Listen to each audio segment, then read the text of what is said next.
This is Real News Media TV, coverage you can trust. Please like, share, subscribe, and hit the notification bell. Select all for daily news updates. New evidence emerges in Beachy Stout murder cases. The Home Circuit Court on Tuesday heard that the prosecution has found new evidence in the murder case involving popular Portland businessman Everton Beachy Stout MacDonald, who is accused of orchestrating the murder of his two wives. The new development resulted in Justice Vinette Graham Allen further delaying the decision on bail for the 67-year-old accused, which was to be handed down on Tuesday. The judge should have ruled on Friday, but when the matter was mentioned then, she indicated that she was postponing the decision. However, Justice Graham Allen, after learning that the prosecution had received new material, indicated that she would put the bail decision on hold for review of the evidence. A May 13 date hearing has been scheduled for presentation of the new material before the judge rules on the bail application.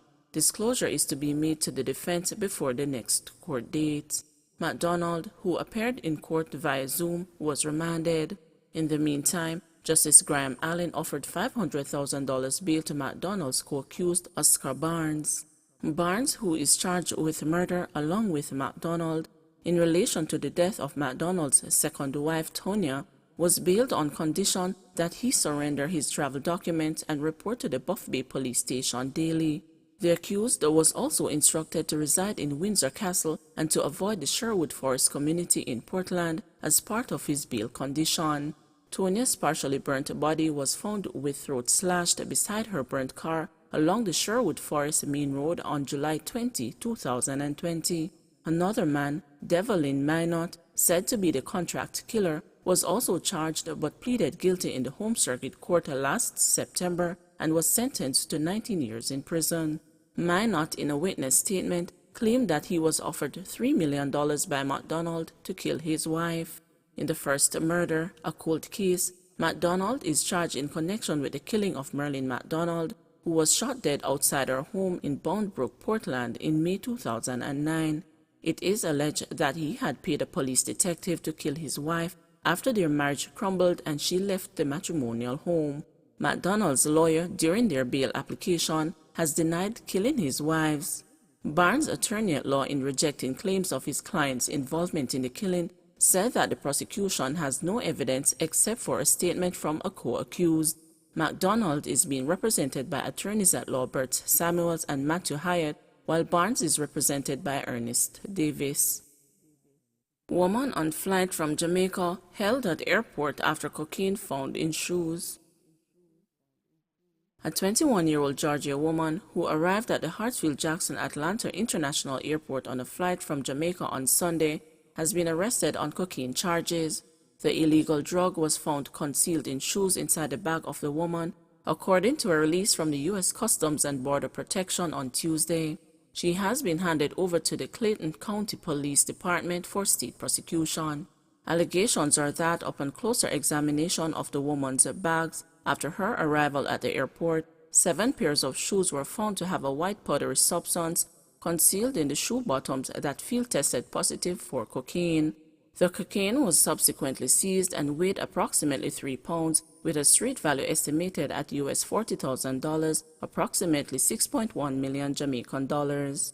Commenting on the arrest, Port Director for the area, Port of Atlanta, Paula Reguera, said smugglers go through great lengths to conceal drugs from our officers.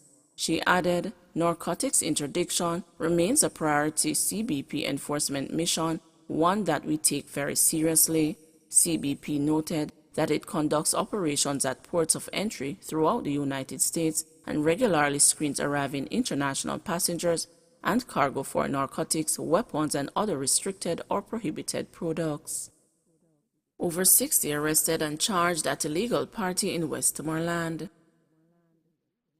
More than 60 people were arrested and charged with breaches of the Disaster Risk Management Act by the Westmoreland Police, who scooped down on 2 illegal parties in full swing in Savannah Lamar on Monday evening. Since the start of this year, over 200 individuals have been charged by the Westmoreland Police for violations of the DRMA. Yesterday, Superintendent Robert Gordon, commander of the Westmoreland Police Division, appealed to residents to take the novel coronavirus pandemic seriously and adhere to the Ministry of Health and Wellness safety protocols. The message continues to be that people need to act more responsibly and take the virus seriously. They need to watch the news and see what is happening, not only in Jamaica but other places. Case in point, India. Hospitals are full and persons cannot get beds.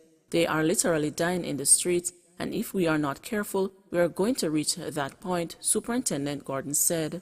We just don't want people to act responsibly and just abide by the COVID protocols. Wear your mask, wash hands, sanitize, social distance, and no gathering of 10 persons or more, no parties, he pleaded.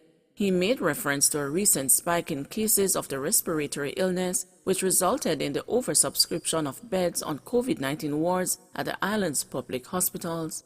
Just a month ago, Jamaica would have almost reached full capacity across all hospitals as it relates to COVID beds, and in respect of those persons who have medical issues to be treated with, they had to be sidelined because of these infections, Gordon stated. Monday's arrests come amidst an ongoing probe by the police in the parish into an incident on Saturday in which a party boat laden with revelers capsized in the sea in Negril. There were no reports of injuries among the patrons who were on the boat, which had to be rescued by 2 other vessels. On Saturday, April 17, the parish was in the spotlight when Andrew Campbell, affectionately called Kid, was shot dead at an illegal party staged on a quay close to Egypt Gardens Big Bridge, Westmoreland. At that time, Superintendent Gordon shared that, as a result of the police's vigilance, party organizers were moving offshore to stage illegal parties. Police said that Campbell was killed about 8:30 p.m. during his attempt to quell a fight between 2 patrons at the party. No one has so far been charged in connection with Campbell's killing. We are still investigating the murder, Superintendent Gordon told the news. Follow-up investigations and operations stemming from the murder have resulted in the seizure of 3 illegal firearms, 2 pistols, 1.38 and a 9mm, and 1 M16 rifle. Cops up for promotional training told to get vaccinated or be replaced. Police officers who have been shortlisted for promotional training have been informed that they need to be vaccinated against COVID-19 or risk being replaced on the program by other members who have been vaccinated. It was stated in a message sent to the officers in the St. Andrew North Police Division that arrangements are being made to have any impacted member duly vaccinated. The Jamaica Police Federation has since responded to the mandatory vaccination requirement, noting that it has never been a part of any discussion with the High Command regarding vaccination as a prerequisite for promotion. It is extremely unfortunate that this approach has been taken without any input or guidance of the committee, it said in its response to the members of the police force. The Federation said arrangements are being made for a meeting with the Commissioner of Police, Major General Anthony Anderson, and delegates/branch board members. Please remember to like, share, subscribe, and hit the notification bell. Select all for daily news updates.